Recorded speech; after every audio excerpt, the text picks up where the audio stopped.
Mis amigos, mis queridas amigas y amigos, primeramente agradecer a los organizadores del encuentro esta oportunidad de encontrarme a través de este medio con todos ustedes. Y también a ustedes agradecerles su presencia, su compromiso. Sabemos bien que los frutos de cualquier encuentro dependen mucho de la organización, del interés que despierten los temas, de la calidad de los ponentes, del ambiente de la casa, incluso de las comidas. Pero la clave, lo definitivo, lo que no puede faltar, es el compromiso y la participación de todos y todas. Porque finalmente los resultados siempre serán fruto de una construcción grupal, de un trabajo colaborativo. Y todos ustedes tienen mucha experiencia, responsabilidades, riqueza para compartir, y cada uno es diferente. Cada uno tiene su mirada, sus dones, su camino más corto, más largo en la educación marianista, y se necesita recoger el aporte y la mirada de todos y de todas. Ustedes tienen 3 días de trabajo por delante, con un programa muy interesante, yo diría desafiante. La evaluación del año 2022, el año que regresaron a la presencialidad. Hay un antes y un después del COVID y de las reclusiones, vacunas, muertos, aciertos y errores que cometimos o padecimos en este tiempo. ¿Recuerdan esa gran pregunta que nos hacíamos al principio? ¿Saldremos mejores o peores? En lo académico, al menos, pero también en otras dimensiones, como la maduración psíquica y social de nuestros niños y jóvenes. Creo que hoy todos advertimos que hemos vuelto bastante para atrás. Pero, ¿podemos decir que antes estábamos en el camino correcto? Con la educación que ofrecíamos, ¿estábamos formando jóvenes, cristianos, los ciudadanos que necesita esta etapa de la historia de la humanidad? Fíjense, el saber, el conocimiento, la ciencia, la tecnología, si carecen de un marco valorativo que los encaucen al bien común de la humanidad, ¿llegan por sí solos a garantizar el futuro de la humanidad y del planeta? ¿Están generando o estaban generando en nuestra educación ciudadanos, personas que trabajen por una mayor igualdad y equidad social? ¿Nuestra educación fortalecía la gobernabilidad de nuestros pueblos? Producía hombres y mujeres comprometidos con la paz, con la justicia, con el cuidado, la integridad de la creación. Gran tema. Segundo, abordarán el proyecto educativo marianista, el pacto educativo, en relación con el plan estratégico que ustedes se han propuesto allá en Chile.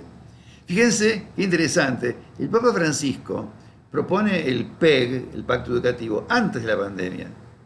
Y lo propone porque algo andaba mal, muy mal yo diría, en nuestro mundo antes del COVID. Y Francisco está convencido que la educación es como la llave maestra para conseguir un cambio de rumbo en un mundo que se encamina al precipicio por culpa de esta especie extinguidora, y también en extinción, pero extinguidora, en que se ha transformado la humanidad. Y ese cambio de rumbo lo harán hombres y mujeres que serán fruto de una educación diferente. Y obviamente que no se trata simplemente de un cambio en el currículum, en la forma de planificar o de evaluar, o de llenar las aulas de tecnología. No es eso.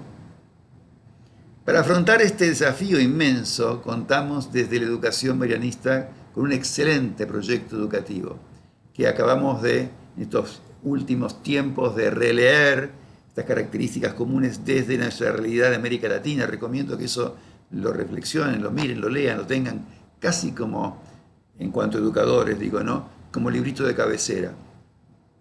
Ese proyecto educativo hay que ponerlo en línea con el Pacto Educativo Global, al que nos convoca Francisco. Y luego, el plan estratégico trata de llegar a los cómo, ¿no?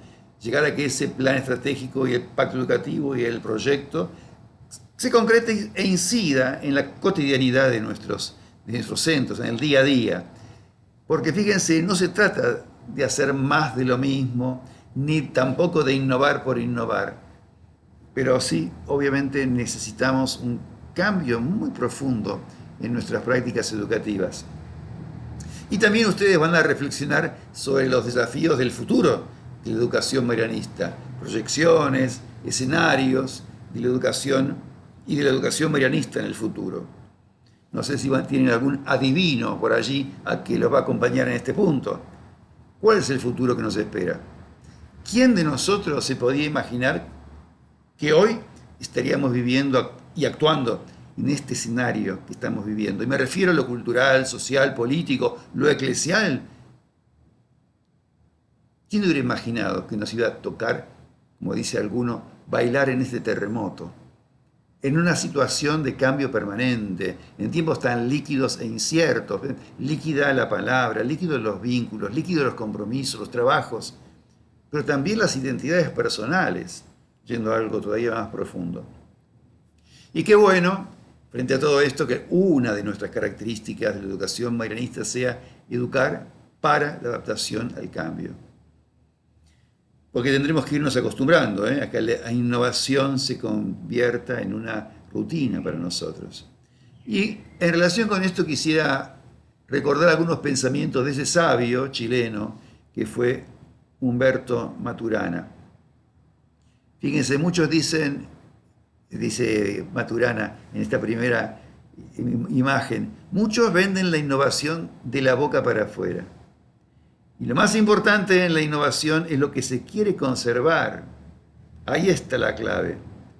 Por eso la innovación tiene todo de transformación. Hay un cambio, pero siempre tiene que ver con aquello que se quiere conservar.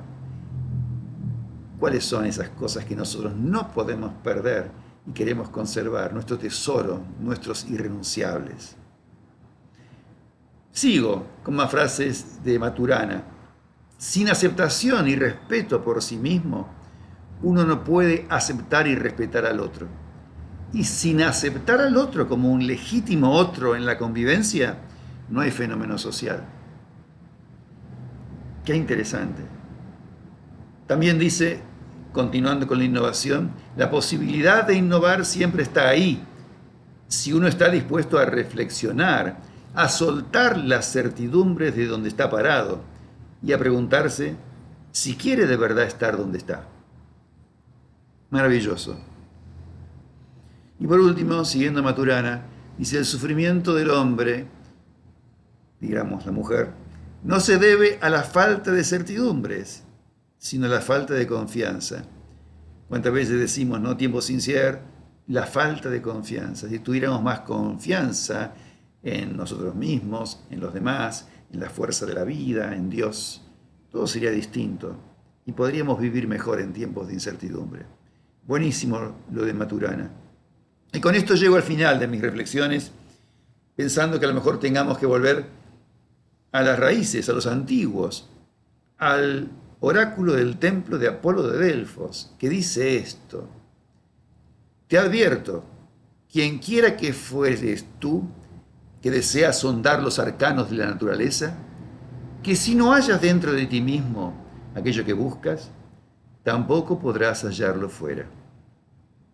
Si tú ignoras las excelencias de tu propia casa, ¿cómo pretendes encontrar otras excelencias?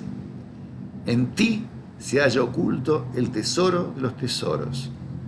Hombre, conócete a ti mismo y conocerás el universo y los dioses.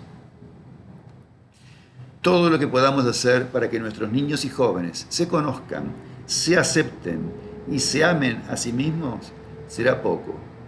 Porque si no les ayudamos a responder la gran pregunta, ¿tú quién eres? ¿Tú quién eres? Que es la pregunta del millón. Todo lo demás que les enseñamos de poco servirá. Incluso podrá contribuir a generar y a sostener falsas y huecas identidades que no les permitirán ser felices. Gente querida, un abrazo muy grande y que tengan un muy productivo y un muy profundo encuentro.